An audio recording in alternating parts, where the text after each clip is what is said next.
apprendre le vin. Bonjour à toutes et à tous, mon nom est Béatrice Dominé, je suis l'œnologue de Divine. J'ai le plaisir d'être accompagnée de Laurent Desrets, meilleur ouvrier de France sommellerie. Bonjour Béatrice, comment vas-tu ? Écoute, très bien. Aujourd'hui, j'ai un sujet qui me tient à cœur en tant qu'œnologue, parce que tu sais que la vinification, ça me parle, ça te parle aussi, mais peut-être un petit peu plus pour moi en tant qu'œnologue. Et c'est le bois, l'influence du bois sur le vin. Effectivement, le bois, on le trouve beaucoup dans l'histoire un petit peu de la viticulture et de la vinification. Le bois a été, soi-disant, les tonneaux ont été inventés par les Gaulois, c'est ce qu'il se dit, qui mettaient la cervoise, la bière un petit peu à l'ancienne. Et c'est les Romains qui auraient développé un petit peu la culture du vin sur toute l'Europe, sur tout leur empire. Mais effectivement, le tonneau aurait été inventé par les Gaulois et on le retrouve toujours aujourd'hui, plusieurs millénaires plus tard, 2000 ans plus tard, on retrouve encore ces tonneaux. Donc effectivement, c'est un objet technique qui existe, ancestral, qui existe toujours. Mais raconte-nous un petit peu comment fait-on un tonneau, de quoi est-il constitué ? Alors, c'est vrai qu'on dit des tonneaux. Évidemment, il y a différents termes qui peuvent être utilisés. On parle de fût, on parle de barrique, on parle de muid, de demi-muid. Enfin, je veux pas non plus être trop technique, mais il y a différents formats, différentes tailles. Et puis, ce sont des fûts qui sont en bois et plus souvent en chêne. Même si dans certains pays, on utilise aussi le châtaignier, globalement, le matériau le plus utilisé, c'est vraiment le fût de chêne. On parle même d'acacia, je crois actuellement, qui revient un petit peu tendance, parce qui est très utilisé dans certains endroits, par certains domaines, qui a des textures équivalentes un petit peu au chêne. Oui, tout à fait. Mais après, je pense que le chêne reste encore majoritaire dans la présence de la fabrication. Plus que majoritaire, ça va être peut-être du 98% quand même. C'est quasiment uniquement du chêne. Certainement, avec différentes forêts. On parle souvent de la forêt de Tronchet, dans l'Allier, qui est une des grandes forêts de chêne, mais il en existe d'autres. Sans aller jusque l'origine du bois, quand on fabrique, et je vais pas évidemment vous faire la totalité de la construction ou la fabrication de ces barriques, qui est très intéressante, et il existe déjà plein de choses qui ont été faites là-dessus. Mais tu sais, Laurent, qu'à un moment on brûle l'intérieur de la barrique pour travailler le bois, pour le tordre finalement, pour qu'il ait cette forme un petit peu arrondie. Donc là, on parle effectivement de ces fûts de chêne qui font un peu plus de 200, 225 ou 228 litres, pour que tout le monde s'imagine bien de la taille dont on parle. Effectivement, pour les refermer, on va, en même temps qu'on les resserre, les mouiller et les brûler en même temps pour qu'ils aient la bonne forme. On les brûle plus ou moins. C'est ça. On parle de chauffe. On parle de chauffe faible, de chauffe moyenne ou de chauffe forte. Donc ça va avoir évidemment une influence sur le vin à la fin, puisque plus la chauffe sera forte, plus le boisé sera marqué.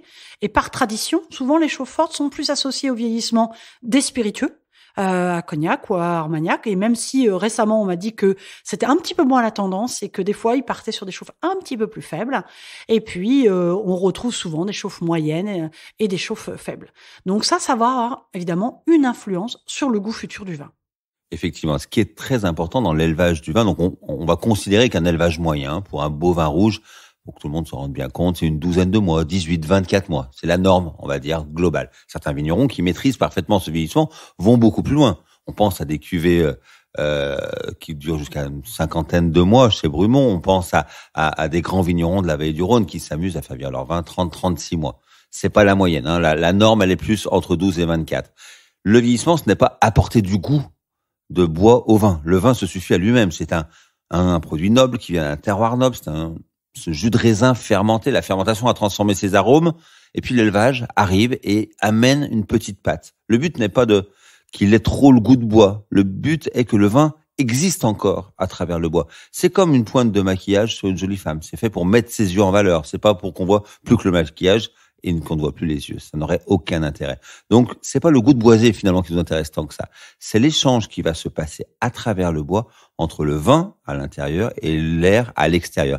Cette micro-oxygénation qui va venir un petit peu patiner le vin, qui va venir l'accompagner pendant cette année ou ces 2 ans de vieillissement et parfois lui amener beaucoup plus de tendresse, de délicatesse, avec une finesse et une légère complexité aromatique amenée par le bois et par ce brûlage dont tu nous parlais. Et tu vois, ce que je trouve dommage, c'est que finalement, on retrouve marqué sur les étiquettes ce fameux vieilli en fût de chêne et qui veut tout et rien dire.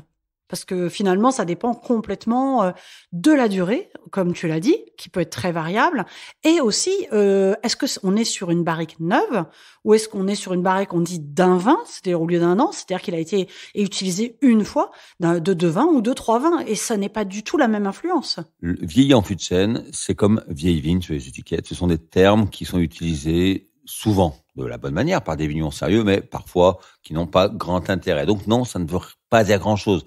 Ce n'est pas une qualité en tant que telle d'avoir vieilli en fût de chêne. La qualité, c'est d'être bon. La qualité, c'est d'être à votre goût, qu'un vin vous donne du plaisir. C'est pas qu'il soit vieilli en fût de chêne ou pas. Le fût de chêne n'est pas, comme tu l'as dit, n'est pas une fin en soi. C'est une terminologie un petit peu large. Certains vins ne supportent pas le fût de chêne. Des vins qui n'ont pas la structure, qui n'ont pas la matière, vont être dominés immédiatement par le fût de chêne et vous allez boire de l'infusion. Non, ce n'est pas le but d'un vin, c'est de pouvoir en apprécier toutes ses qualités dans ses arômes, dans sa texture en bouche, de reconnaître un terroir, de reconnaître un cépage. Il faut surtout pas que le chêne domine. Mais il est vrai que le fût de chêne, quand il est bien travaillé, quand il est juste discret, il vient accompagner le vin dans son vieillissement, il vient amener une petite patte supplémentaire. C'est un petit peu la touche de noblesse qu'on va amener à un grand terroir, mais il faut déjà au départ que l'on ait un grand terroir pour avoir un grand vin grâce à un grand vigneron. Le fût de chêne ne pourra pas tout faire. Non, c'est un réel complément. Et puis, allez, on va quand même terminer aussi là-dessus. Ça a un coût. Ça a un coût et certaines régions, certaines appellations ne mettent pas forcément aussi autant dans l'élevage du vin parce que il faut quand même pouvoir l'intégrer au prix de vente à la fin. Donc les grands Bourgognes, les grands Bordeaux, bien sûr, pourront facilement avoir une belle cuverie. Et puis dans certaines régions, parce que c'est pas la tradition, 2 parce que les prix actuels ne le permettent pas, ne vont pas aussi utiliser le bois. C'est un sujet vaste, on y reviendra certainement. Je pense que chacun aura sa petite opinion sur le bois et puis on vous laisse en débattre chez vous après ce podcast. Merci Béatrice. Bonne journée à tous.